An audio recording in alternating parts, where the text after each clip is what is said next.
Though I could be better than I've ever been. Got friends, a family, and a place to stay. Though I should be better than ever when I see my loved ones every day. I know for every laugh we share today. It's been a while. Tama ba yung pagkabanggit ko mga palangga? Parang medyo matagal-tagal din tayong hindi nakapag-vlog. Mga palangga, na-miss ko kayo. And tingnan ninyo, spring na dito mga palangga. Natunaw na yung mga snow. Ayan, so dito ako galing kanina. Alam nyo, na-miss ko talaga mag-vlog. As in, na-miss ko rin kayo mga palangga.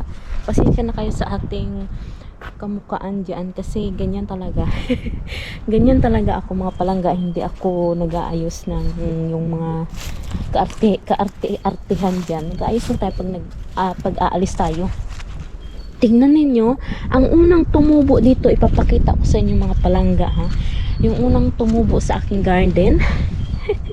Tingnan ninyo ang aking tulips. Yan, ang dami niyan. Yan oh, nakikita nyo ba yan? Yung mga yan oh. Yan, tulips yan mga palangga. Alam niyo yung tulips pala, pagka nagtanim ka na, bumabalik-balik pala yan every year. Akala ko kasi noon, hindi siya bumabalik. Kailangan ko magtanim ulit, ganyan.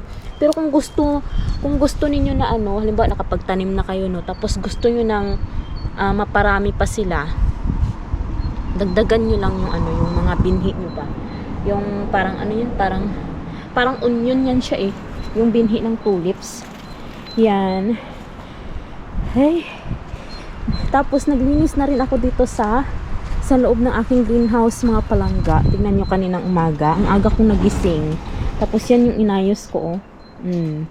Ayan. Tinanggal ko na yung mga dumi-dumi dyan. Dito. Tinanggal ko na. Okay na yun. Tapos nagbungkal-bungkal ako. Itong sa ano pa siya, tawag nito, malambot na siya. Pero doon sa loob, nagyayelo pa siya mga palangga. Matigas pa siya. Binungkal ko siya ng ganito kanina eh. Oh, ayan oh. Tingnan nyo yan. Parang bato pa siya doon sa loob. Sa ano pala, sa ilalim. Bato pa siya. Yelo. Nagyayelo pa siya doon mga palangga. Frozen pa siya doon sa loob. Yan.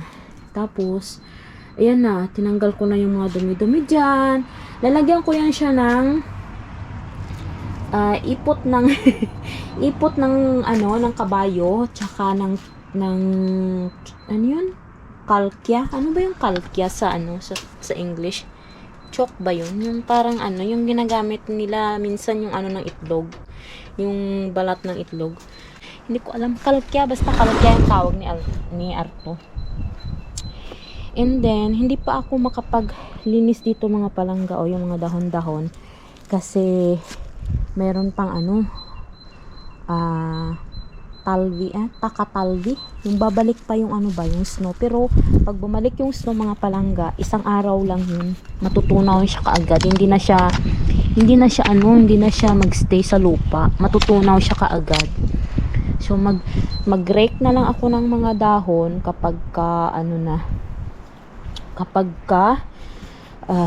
tuyo na rin yung ano, kasi basa pa to mga palangga oh. Basa pa sila, mahirap pa yan siyang tanggalin sa ano, sa tawag nito, sa lupa, sa mga damo. Mahirap pa siyang tanggalin. Tapos kanina nag-try ako mag-rake din dito oh. Dito sa gilid namin nag-rake ako diyan, tapos tinambak ko diyan oh. Tingnan niyo, may snow pa diyan. Ang lamig, malamig pa siya mga palangga. Yung mga bata tulog pa, si Arto tulog pa rin. Tapos yun yung update natin dito mga palangga sa atin sa Finland. Miss ko talaga kayo as in. Sana manood pa rin kayo ng aking vlog mga palangga. Tuloy-tuloy ko na itong ating pagbablog. Yan oh, tingnan niyo, may ice pa dyan sa harap namin. Yan. Tapos ano pala, mamaya sabi ni Arto, kita yun yung puno na yan mga palangga o yung walang dahon, basurahan yung dilaw, tapos yung mga yan oh, cherry yan tsaka apple. Sabi ni Arto kagabi, puputulin daw namin yan ngayon para mag ano siya ba, mag-usbong siya ng panibagong sanga.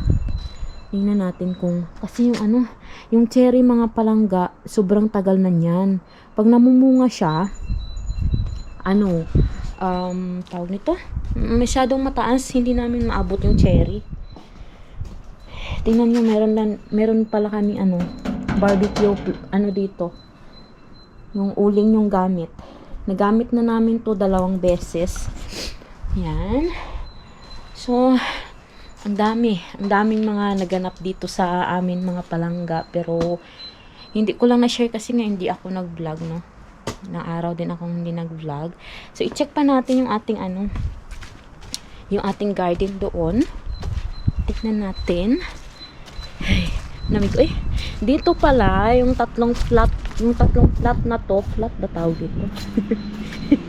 Ay, ano ba yan, oy? Wala ako sa sarili ko. Ito, naglagay pala ako dito last ano ba tawag dun? Last autumn. Naglagay ako dito ng malalaking strawberries mga palangga. Nakalimutan ko kung anong variety, pero malalaki yung bunga niya. 1, 2, 3. Malalaki ang bunga niya. Tapos yung strawberry natin doon tumutubo na rin. May natira pa nga ako ditong ano mga palangga yung onion ko last year. Tingnan nyo, matigas pa siya Hindi ko siya na-harvest, hindi ko siya natanggal. Pero hinayaan ko lang siya. Hindi ko siguro nakita lahat. Kaya ayan, ito bulok na Ito meron siyang bago maano siya, matigas. Ito din matigas. Siguro tutubo yan ulit. Ito bulok na. Yan.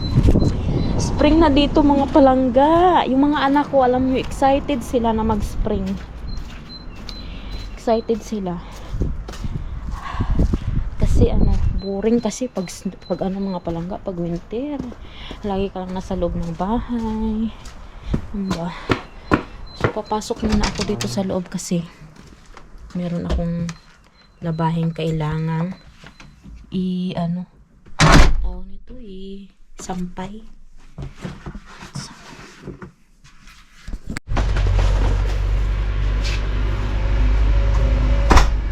Mga palangga, magtapon ako ng basura kasi ano, nangamoy yung basura namin yung sa loob.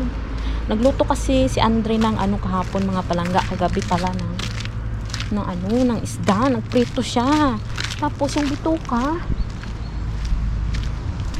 hindi na ilabas. Namaho doon sa ano namin, sa kusina. Yan, ito. Tapon natin to. Wait lang, saan ko kayo ilalagay? Wait lang. Ang hirap maging vlogger. Hirap maging vlogger.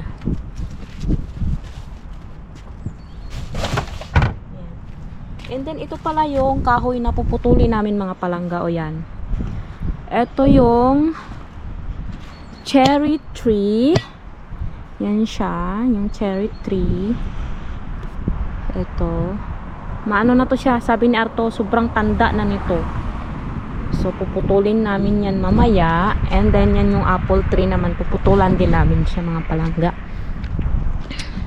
So, yan pa yung view dito sa bahay. O, tingnan ninyo.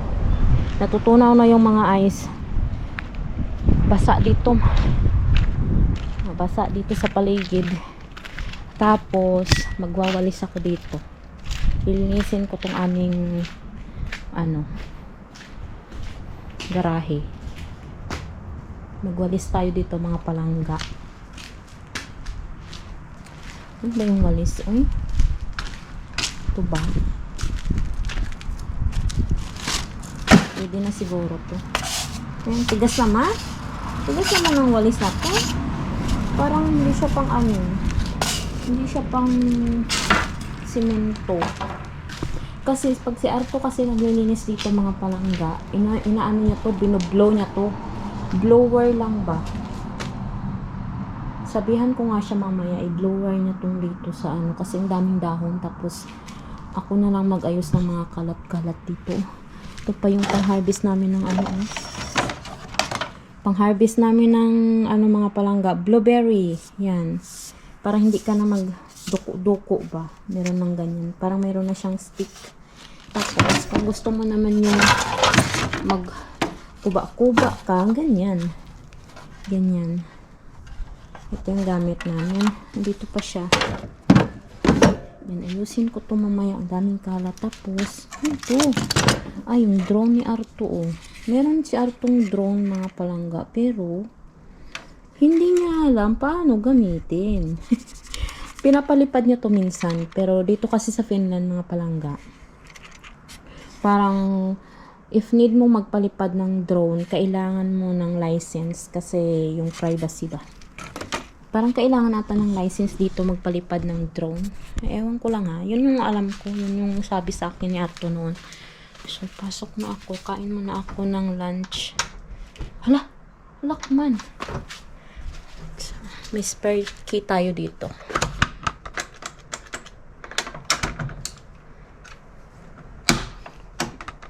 Dami kong kailangan gawin ngayon kasi bukas babalik na ako sa work, mga palangga. Taba ko na, no? O, nag-gain weight ako, mga palangga. Basta pag winter talaga, kain is life. Kain is life tayo pag winter.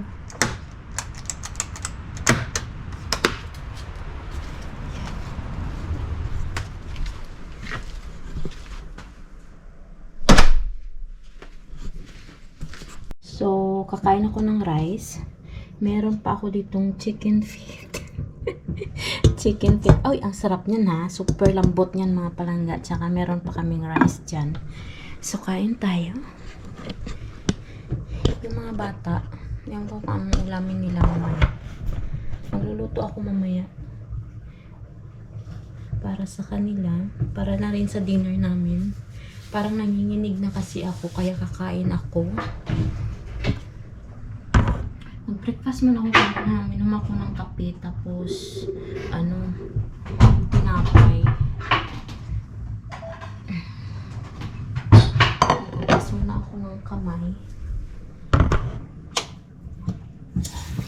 Namiss ko itong ganito, mga palangga. Yan. Nagsasalita ako mag-isa. Yung ako lang ba? Pinakausap ko kayo dyan sa camera. Sana manood pa rin kayo ng aking vlog. Kahit ang boring-boring na minsan ng aking vlog. Pero, yun lang. Yung mga suki ko dyan. Yan. Then, gusto ko magkamay, mga palangga. Magkakamay tayo. Yan. Alam mo ba, ang exciting part kasi spring na. Pag spring na, marami nang magagawa, mga palangga dyan sa labas. Pwede na ako mag-garden. Maghahanap tayo ng yung parang sabi kasi nila meron ditong yung spring mushroom or tsaka yung mga ferns. Yun yung hahanapin ko sa gubat. Besides sa mag-work tayo, mag-nature tripping tayo, mga palangga.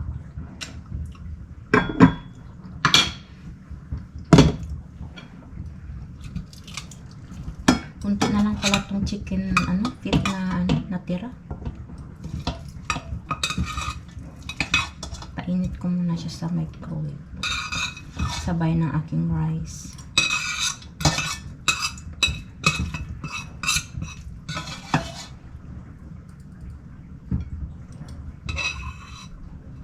Meron palang dyan. Hindi pala ako magluluto ngayon ng ulam nila. Meron palang dyan, mga palangga. Prinitong isda sa Andre kagabi.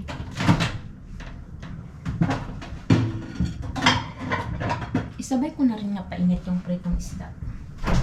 Isa lang.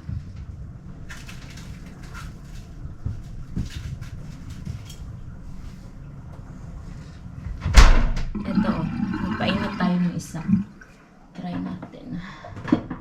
Sabay na natin dyan. 2 minutes. 2 minutes kakain na tayo.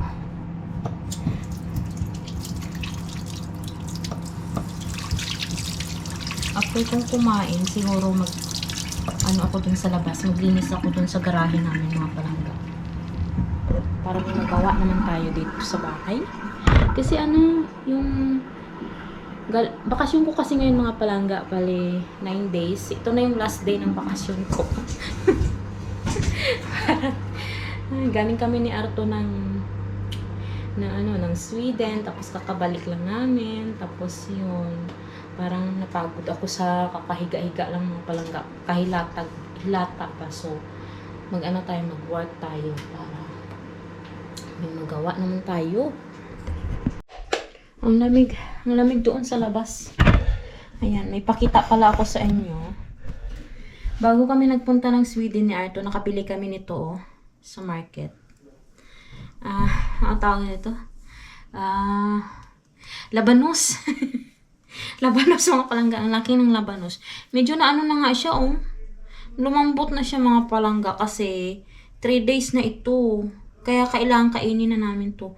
Magsinigang ako, tapos yung kalahati, ilagay ko sa sinigang, yung kalahati, gagawin ko siyang yung lalagyan ng kamatis, asin, ganun, tapos yung pritong isda, ganyan ba, tapos parang kinilaw, ganyan. So, gawin natin yan, and then, muna ako. Wait, hindi kami lalabas na ni Ato kasi malamig mga palangga. Nilalamig siya, tsaka masakit daw yung mata niya. Pakita ko rin pala sa inyo yung ginawa ko dito sa sala namin. Meron akong naumpisahan ng tanim dito mga palangga. Itong isang basong to, nilagyan ko siya ng ganyan, ito siya, yung bulaklak. Yung dati, alam niyo ba yung last year na bulaklak natin, yung nasa pitonya, yun, yung pitonya. Kahapon ko lang to sila tinanim mga palangga. Tapos ito, yung kurpitsa. Ano nga ba yung kurpitsa sa English, oy? Ano ba yung kurpitsa sa English? Yung parang squash na yung mahaba. Alam niyo yun? Tapos tomato na maliliit. Ito, tomato yan dito hanggang dyan. Tapos, nakabili kami ng binhi ng cucumber. Ganito siya mga palangga ang klaseng cucumber niya, Ganyan yung klaseng cucumber. 3 lang yung seeds niya sa loob. 1, 2, 3. Yan. 3 lang yung nalagay dyan. And then, dito, mga yan dito, chili green. Hindi ko nga naubos yung chili green kasi sobrang dami. Ganyan siya mga palangga, Sobrang dami niya. So, yan lang yung nalagay ko. Tapos, dito naman, itong 4 na to, ito sa zinnia. Ito sila. Ay, ito pala yung zinnia. Tapos ito naman yung ito yung alam niyo yung maamoy, yung mabaho, yung ayaw ng mga lamok na bulaklak. Yan. Nag-start na ako magtanim. Tapos dito, wala pa tong tanim dito mga palangga. Kasi ngayong taon kasi na to, parang inisip ko ayoko magtanim ng masyadong marami. Ito lang kasi yung kailangan ko talagang unahin, yung kamatis, yung mga bulaklak, tsaka yung cucumber, tsaka yung kisakorpitsa, ganun. Ano nga yung kisakorpitsa sa English? Nakalimutan ko man. Yung parang siyang squash mga palangga, pero mahaba na parang upo. Ano ba tawag dun? Kalimutan ko. Tapos napapatubo rin pala ako nito. Yan, yung ating nilagay ko sa baso. Yung ating lemongrass. Yan, yung ating lemongrass. Nagpapatubo din ako niyan para meron tayong green doon sa labas. Tapos makakuha ulit tayo this summer ng mga dahon ng lemongrass natin mga palangga. So, yan yung ating update sa ating mga tanim and ating garden. Yan. Wala na talaga siyang ice. Yan lang siya. Mga palangga, labas kami ni Arto. Dito lang sa labas. Kasi kagigising niya lang. Sabi kasi niya kanina, puputulin daw namin yung mga puno na yan. Nag-change naman ang mind niya. Parang tinamad naman na siya mga palangga. So, na lang daw kami. Punta na lang daw kami sa garden. I-check daw namin yung mga kailangan namin gawin doon sa garden. So, saan na siya? Wait lang. Dito kasi siya dumaan sa harap. Ay, ang lamig. Dito na ba siya sa labas? Wait. Tingnan natin. Lamig malamig pa yung hangin. Tingnan nyo yung ice na tunaw, nag-ano dyan, nagtubig. Grabe yung hangin. Wala man siya dito. Ay, andun na ata sa loob. Ayun, andun na siya Ni, why you don't wear jacket? He said, he said it's cold daw. Yung mga bulaklak ko, mga palangga, yung mga daisy ko dyan, hindi pa siya natubo. It's cold. What do you think about my works today? Yeah. Is it good? Yes. Yes.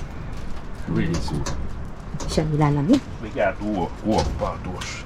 I just try to dig that if yeah. it's still frozen. I see. Pero alam niyo mga palangga, maganda yung ano ko. Maganda yung lupa ko ngayon kasi alam niyo yung mga dahon na nilagay ko dito noon sa ilalim. Ano na siya, wala na ako makitang mga dahon, parang naano na sila. Na ano na sila diyan, nagpino na sila diyan. Tigas pa rin. Täällä on sitä kalkkia. Where? Kalkya. Ang tawag. Yung sinasabi ni Arto. Ang lamig. Ang lamig talaga mga palangga ng hangin. Pero alam nyo ba, ano na ngayon? Mahaba na yung araw. Tapos, mag-start ata yung daylight. Mga ano na, 5:30 or 6 meron ng daylight dito ng umaga. Tapos, mag-ano siya, magdilim siya mga 7 ata ng gabi. Mahaba na yung ano mga palangga. Mahaba na yung ating daylight saving. Pero hindi pa sila nag-change ng time. Ay, that one. Ito yung nahanap ko mga palangga. Ito yung inahalo ko dun sa lupa namin. Chalk. Ayan chalk. Kaso mabigat yan. Ay. You need to take pill. Let's go inside. It's so cold. Oh.